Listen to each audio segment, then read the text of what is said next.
the 2 rak'ahs of Salat Al Duha. When does the time Salat Al Duha start? Salat Al Duha, its time starts 15 minutes after sunrise, and it lasts all the way till 15 minutes before Salat Al Duhr. So it's a huge window.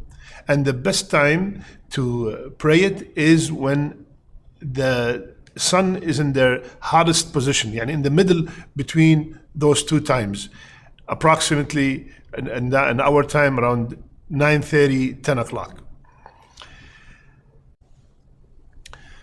My brothers and sisters, let's start mentioning the secrets of the salat.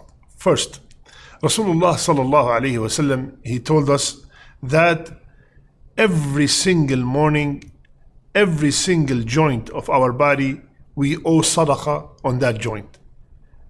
In another hadith, Rasulullah sallallahu alaihi wasallam told us that we have 360 joints in our body. And every morning we have to give sadaqah on behalf of every joint. Allahu Akbar. Then Rasulullah ﷺ continued and said, if you say Subhanallah, that's one sadaqah. If you say Alhamdulillah, that's another. La ilaha illallah, Allahu Akbar, ordering good, forbidding evil. All these are form of sadaqahs. And then at the end of the hadith, he said, all that could be accomplished by praying 2 rak'ah of duha. So 2 rak'ah of duha will suffice for giving charity on behalf of every single joint in the body. Second, Rasulullah sallallahu alayhi wasallam called this salat Salat Al Awwabin. What does awabin mean? It's the plural of awab. Awab is a person that's constantly repenting.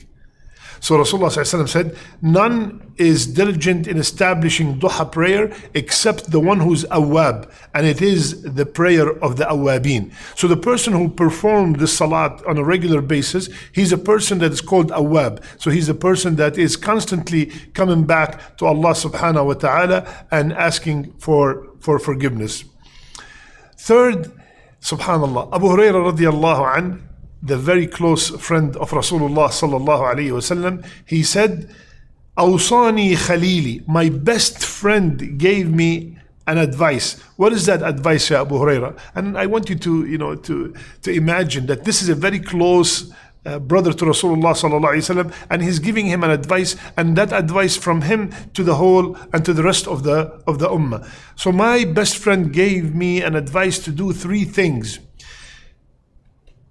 and never abandon as long as I live: to fast 3 days of every month, to pray 2 rak'ah of duha every day, and not to sleep before I pray witr. So that is an advice from Rasulullah sallallahu alaihi wasallam to the ummah, is to pray those 2 rak'ahs. And subhanallah, may Allah reward Abu Hurairah for giving us this advice. Next, if I pray this salat at a certain time, it will be equal to the reward of Hajj and Umrah. When we come to the masjid to pray Fajr in Jama'ah, and we stay in the same masjid remembering Allah, we wait for the sun to rise, and after 15 minutes we pray those 2 rak'ah, then this whole process will give me the reward of Hajj and Umrah. Allahu Akbar. Complete. Like Rasulullah ﷺ said.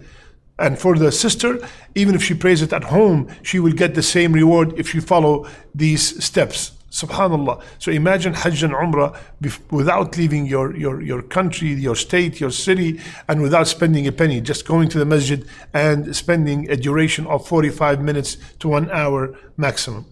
And subhanallah, the 5th secret, which is so beautiful, Rasulullah sallallahu alayhi wasallam said that Allah said, so hadith is Qudsi, Yabna Adam, O son of Adam, pray in the beginning of the day 4 rak'ah, and I will suffice you the whole day.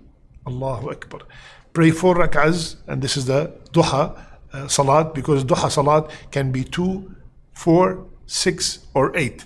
And prayed in 2s. So I pray 2, make salam, and I can pray more. But 2 rak'ah is sufficient. But for this reward of being protected by Allah subhanahu wa ta'ala, here suffice, it means it protection from all evil, protection from all harm. It is protection from misguidance. It is relief from anxiety. All that by praying those 4 rak'ahs in the morning. Subhanallah.